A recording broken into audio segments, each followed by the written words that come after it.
আসসালামু আলাইকুম।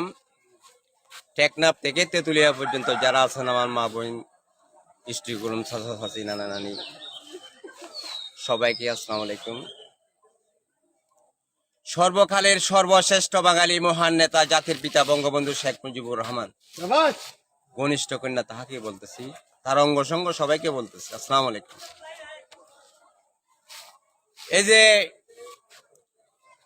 আজ থেকে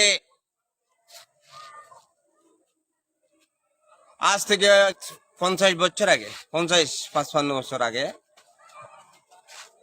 শেখ সাহেব 7.5 কোটি মানুষকে হাতের মুঠোয় করেছিলেন। 7.5 কোটি মানুষকে হাতের মুঠোয় করেছিলেন।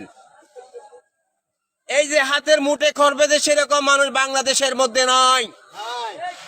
আজকে যদি বেঁচে থাকতো তিনি স্বর্ণ সংসার হতো মানুষের, তিনি বেঁচে নাই। স্বর্ণ সংসার আমরা করতে পারি নাই। ইবাদতের মূল্যায় জাহান্নামে চলে গেছে। কেন জাহান্নামে চলে গেছে? একমাত্র মানুষের নিন্দার কারণে সরলতা মানুষকে ঘাতকেরা কিভাবে মারছে সেটা আমার বলার মতো নয়, সেটা আমি বুঝতে পারবো না। এই যে 21 আগস্ট যেটা গ্রেনেড হামলা করেছিলেন, তাদের আমরা কি চাই? তাদেরকে আমরা হেসারায় হাজারায় কুকুরের মতো মারতে চাই। কুকুর, এই কুকুরের বাচ্চারা সরলতা মানুষকে কিভাবে মারলো, এটা আমরা মারার জন্য এটা কুকুরের মতো মারো, এটা চাই। যারা আছে তাদেরকে কুকুরের মতো মারো। বিএমপি আসলে পারবেন না, বিএমপি ক্ষমতা নাই। যারা এই গ্রেনেড হামলা করে তাদের কোনো বেল নাই। যারা গ্রেনেড হামলা হয়েছে কি জানো?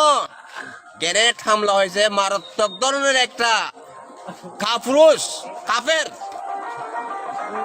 এই কাফেরের সাথে আমরা চলাফেরা করতে চাই না। চাই চল না, আমরা চাই না। পাপ কোথায়? গ্রেনেড হামলা পাপ। মেয়েদের সাথে অবৈধ কাজ করলে পাপ হয় না? গ্রেনেড হামলা পাপ। বিদায় নিলাম। আসসালামু আলাইকুম। বাংলাদেশ চিরজীবী হোক।